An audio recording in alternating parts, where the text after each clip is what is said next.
కూటమి ప్రభుత్వం అధికారంలోకి వచ్చిన తర్వాత తొలిసారి ఓపెన్ అయ్యారు జనసేన అధినేత పవన్ కళ్యాణ్. సో ఆంధ్ర నుంచి బ్రేకింగ్ వస్తోంది. TV9కి ఇచ్చిన ఎక్స్క్లూజివ్ ఇంటర్వ్యూలో కీలక విషయాలు వెల్లడించారు ఆయన. ఏపీ లిక్కర్ స్కామ్ మొదలు జగన్ బెంగళూరు నివాసం వరకు అన్ని విషయాలపై స్పందించారు పవన్ కళ్యాణ్. కూటమిలో ఉన్నా తాను భయపడి పార్టీ నడిపే పరిస్థితి ఉండదు అంటూ కుండబద్దలు కొట్టారు డిప్యూటీ సీఎం. పవన్ కళ్యాణ్ ఇంకా ఏం చెప్పారో మా అసోసియేట్ ఎడిటర్ ఈశ్వర్ అందిస్తారు. సాధారణంగా సినిమాల్లో డిప్యూటీ సీఎంను చూస్తుంటాం, కానీ నిజంగానే ఒక ఏపీ డిప్యూటీ సీఎం ఒక సినిమాలో నటిస్తే అన్నది జనరల్గా అఫ్కోర్స్ ఇప్పటికే ఆ ఎక్స్పీరియన్స్ చాలా ఉంది. కానీ ప్రస్తుతం మనతో హరిహర వీరమల్లు రిలీజ్కి రెడీగా ఉన్న నేపథ్యంలో ఏపీ డిప్యూటీ సీఎం మనతో ఉన్నారు. సార్, సాధారణంగా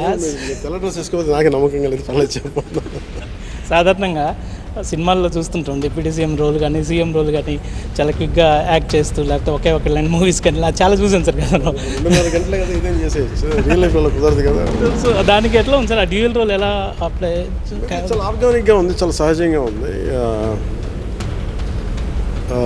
అంటే ఇది కష్టపడి ఈ స్థాయికి వచ్చింది కదా, అందువల్ల ఏంటంటే మనకేదో ఇచ్చినట్టు ఉండదు, సడన్గా ఆకాశం నుంచి ఊడిపోయినట్టు ఉండదు, నలిగి వచ్చాం కాబట్టి సహజంగా ఉండదు. అంటే దీనివల్ల ఎక్కువగా తీసుకునేది ఏమి ఉండదు, కానీ కృతజ్ఞత ఉంటుంది.